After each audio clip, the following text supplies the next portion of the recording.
Hello, and welcome to this episode of Avitar Face to Face. My name is Kinch-Thomas, and it is certainly a pleasure to have you with us today.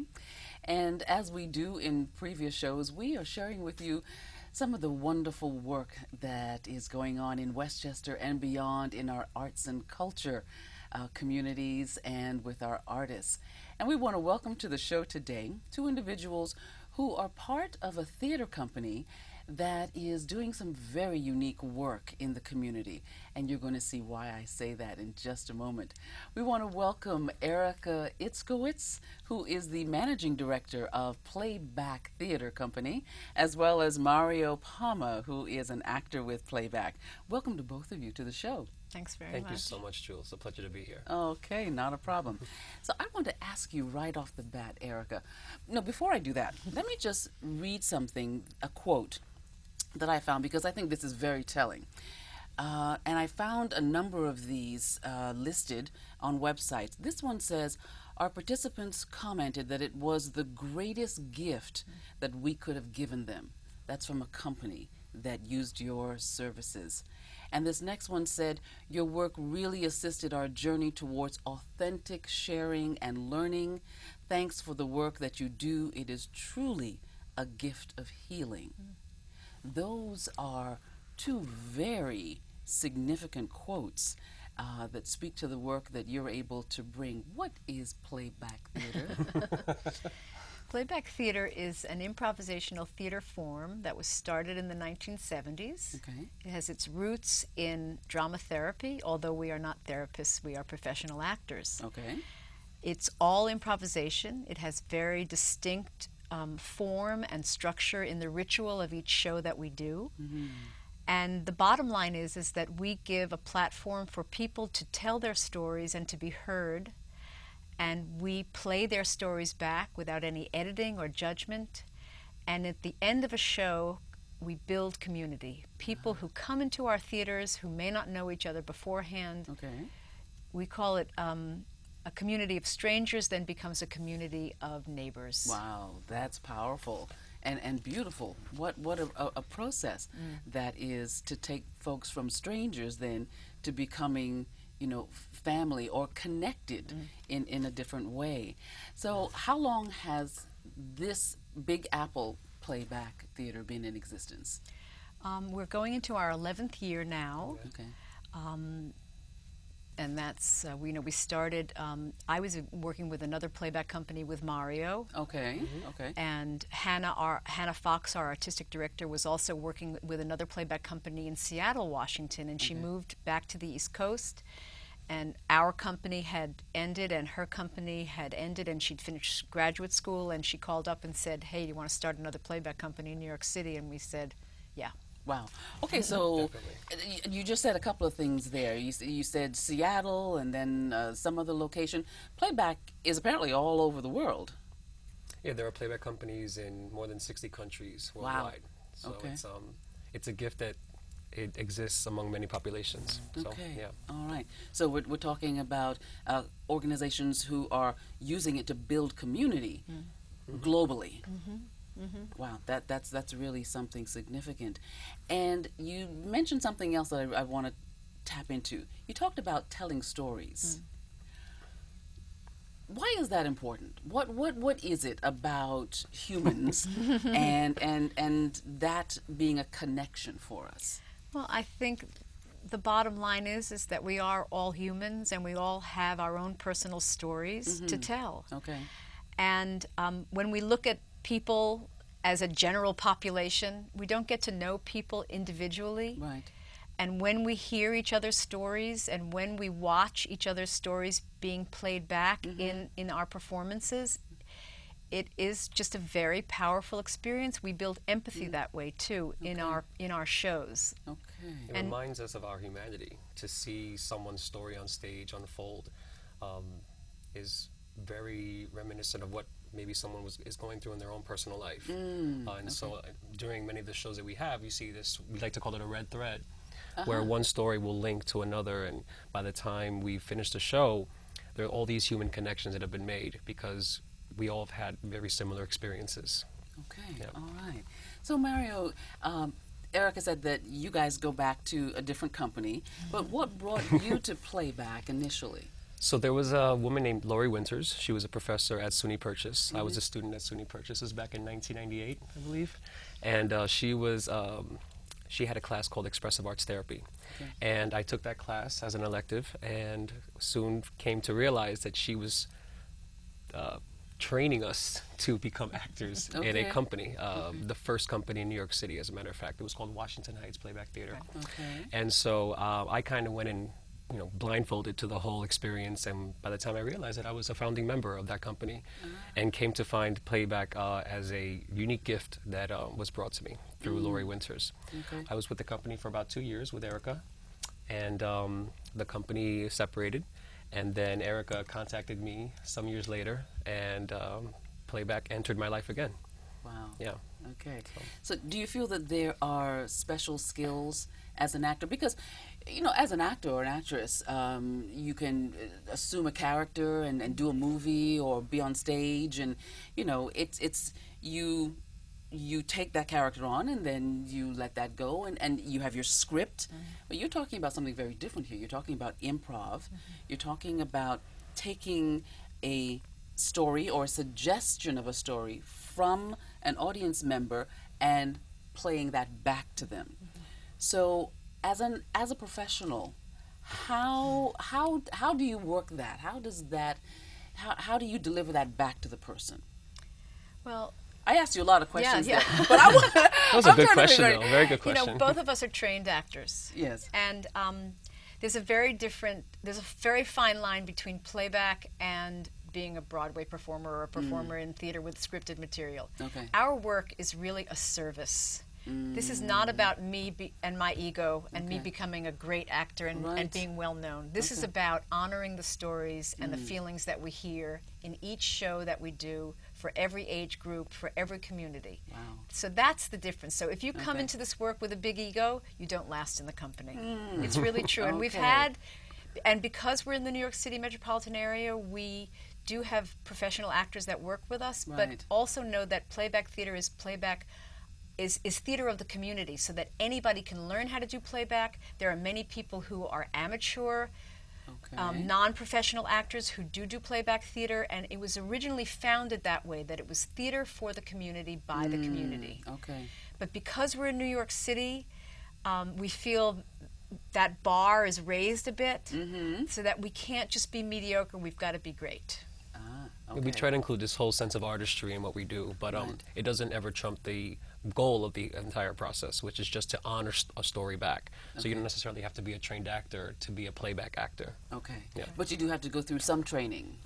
Yes, and there is playback school that used to happen at Vassar College, and now it happens every summer in New York City if you actually want to learn the techniques, and we have had many different kinds of people from all over the globe come to playback school here in New York, and there's also playback school in Taiwan this summer. Right. It's all over the world. It's happened in Germany, it's happened in London, Brazil, where there are courses taught. So because you're talking about people and their human experiences, and you're talking about community, and you're talking about building community, are there any subjects or issues or concerns that you don't touch on, or that you would not want to explore in that setting?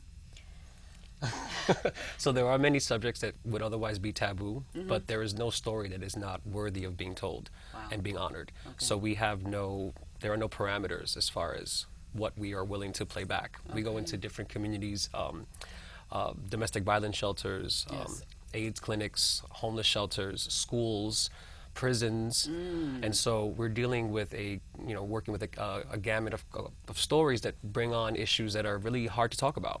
And I think through playback and using theater, it creates a forum where people can remember that they're not alone in this process and in these specific experiences, and can gain a lot of insight into their own, the challenges that they're facing by watching their story unfold in front of them. Wow. So it's really powerful. And how important is that for personal empowerment of an individual? Exactly.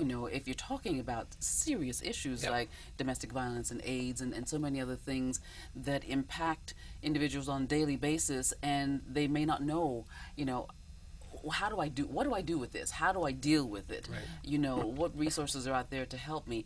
And you have this creative force that you guys create that can give them some understanding, perhaps, or a different perspective, or someone else's experience of that they can then take and put into their own sphere, Right. and use it how it could best benefit them. But we're really specific about not going in as therapists. We, Okay. by no way, shape, or form want to say that we're This is not- therapists. okay. But playback can be very, very healing. It can be very therapeutic. But we yeah. are not. But right, we are not therapists. But oftentimes, if we go to a situation like a domestic violence shelter, we always make sure that there is the therapist, the social worker To on follow up, board yeah. Okay. to follow through. I mean, Okay. recently we did something for. I think it's called Hope's Door. It's up in Westchester. It's a teen.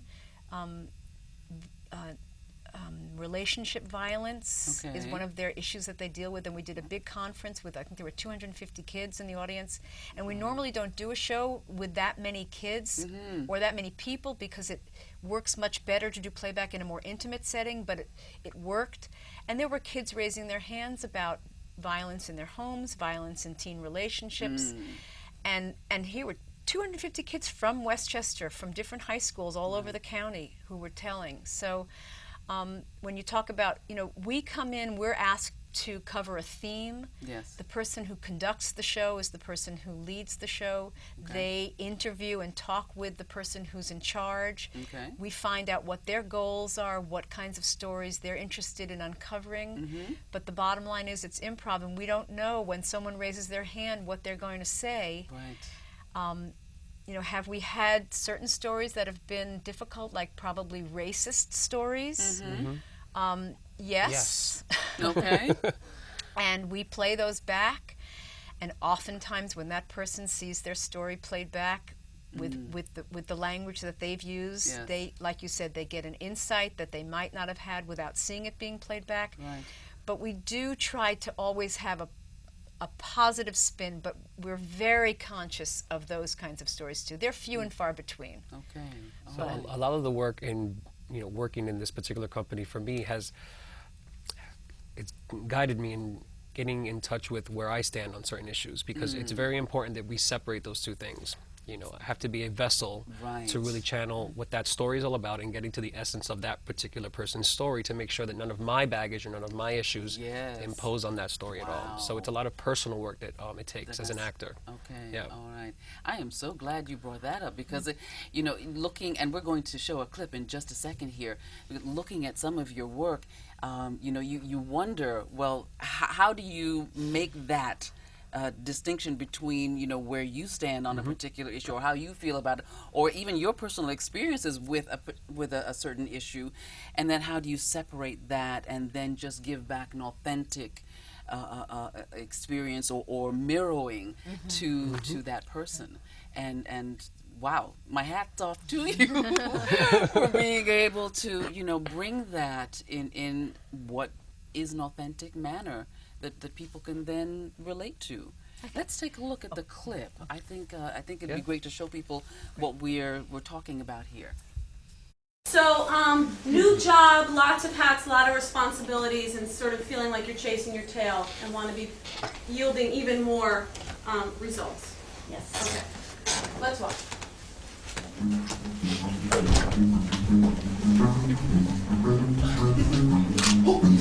Send.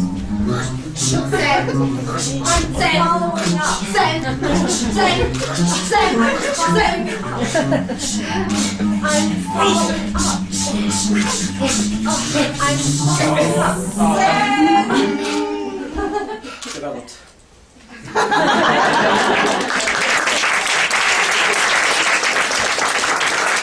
I'd like to see Last Night, but not with me in it. Oh, well, Last that's night was my first night of Hanukkah without my family together. okay. Are you away from home? No, I'm not. You're not. You just didn't get together last night. It's now a broken family. Broken family. Let's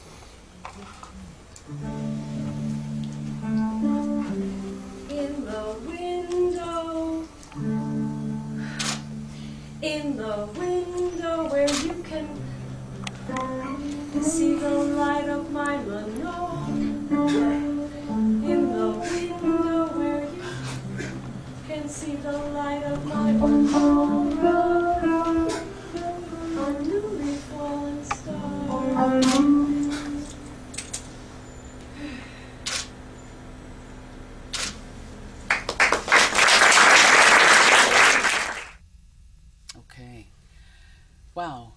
those are fabulous clips. I can only imagine the work was so intense and also seemed physical, very physical in a lot of ways. What is more, I want to say, taxing for you? Is it the emotional or the physical? Or are they both on par? I mean, we happen to be a very physical playback theater company. That's Yeah. kind of our niche. Right. There are other playback companies that do hip hop playback, or there's a musical theater playback company. Okay. But ours is, we are all very physically trained as well as acting trained, and but it is hard sometimes when we do some stories that are very emotional. The clips that you saw now were from public shows that we do. And we Right. do those shows twice a year, in June and in December. Most of the work that we do, we're invited to come in. Okay.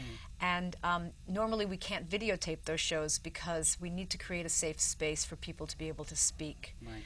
And many of those shows tend to be emotionally much more powerful than the public shows, although the public shows are too.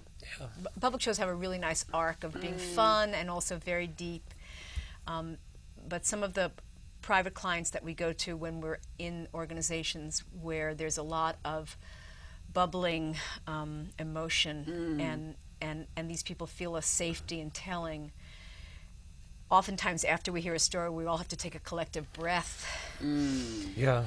to just kind of get to now the next story. Right, Yeah. right. You mentioned something really important, I think, in terms of creating a safe space or a safe environment for people to feel like, okay, I can trust Exactly. you with my story. Is there a specific way that you can share with us that you do that? Or does that creating that safe space, or does that just come in terms of your communication with the audience? No, I think the ritual of the way the arc of a show goes, the way we usually open a show with a song, and then we model. The actors tell a very short clip of their own lives, and usually it's around the theme of whatever is happening. So if it's domestic violence, Right. if it's substance abuse, if it's whatever, how that's impacted our lives. And so the audience learns a little bit about us. Okay. Then we start with a very short forms of improv. We warm up the audience. We sometimes ask the audience to turn to each other and introduce themselves if you see someone that you don't know. And then, so it takes a little bit of time before we get into these longer stories, but there's a ritual from the beginning and the end that is very clear, and that there's someone, as you saw Hannah in the role of our of conductor, who guides the show. Okay. So it feels very. I think then it feels very safe because Yeah. of that. Yeah. Okay, wonderful. Now, we don't have a whole lot of time left, and there's so much it's so much information that I would love to get from you. But one of the things I do want to touch on your other programs. We've talked a lot about the public program. I know that you do go into corporations and you do work that's part of team building and diversity training, and you do performances, which then I wanted to ask you a little bit about that, how that differs from the workshop or the public scene where you're taking suggestions and stories. The performances are based on what? So usually when we're invited in from an outside entity, they'll come in asking for a specific theme to be explored. Okay. They have certain goals that they want to reach through playback theater. Okay. But for the playback shows that we do, our public shows, we create a theme ourselves. Okay. And so we have more of maybe sometimes we have a broader theme that might have to do with the time of the year, or maybe our last public show was Healing the Rainbow. And so we invited stories about healing on a spiritual level and a physical level. Okay. And so we have a lot more leeway in terms of creating that show and what that's all about. Okay. But we sometimes do workshops Yes. before the performance. Okay. And those can be, like you said, team building, community building. We've done for like orientations for colleges. So for NYU Graduate School, we did a whole workshop. So they have a whole incoming class of 100 new graduate students. Wow. Yeah. And we worked on the theme of racism and your own issues around racism, Yes. what you've experienced about racism, and it was a very broad group of students. We do exercises One of them is called Cross the Line, where people ask people questions and they cross the space depending upon whether that is true for them or not, and then Okay. the other participants can watch that. So it really all leads up to usually a performance. Wow. Okay. So, playback theater, as we mentioned before, is international. Yes. And I know that it's been used in some situations where you would think that theater would not be a resource to affect change. But as you mentioned to me, Erica, playback for you is really about social justice and about change. And I want to mention that, places like Burundi and Germany have used playback in terms of dialogues and having conversations between what we normally consider two varying sections, Jews and Gentiles, and Hutu and Tutsi, and so many places and where the conflict is just ongoing, and they need to find a different way to talk to each other, to handle it. So social justice is a very big part of that for you. A very big part. It is. It is us. Yeah. I mean, that's And we have done shows where we've done Palestinian Israeli dialogue groups.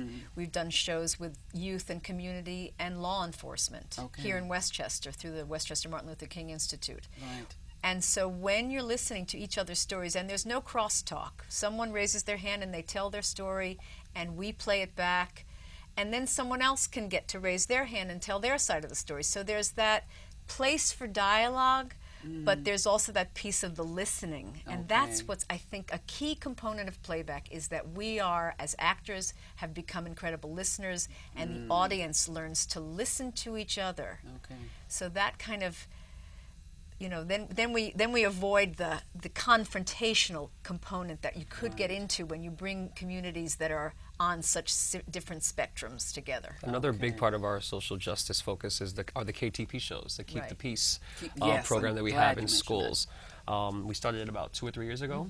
And it's based on a curriculum that was created by the Hudson River Playback Theater, Joe Salas. Right.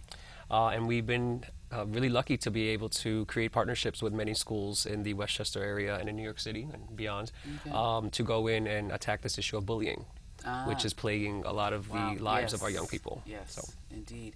And I think as we're speaking, we have a couple of clips or images from your work in the schools and going in and creating those safe places where kids can talk about bullying and what's happened to them.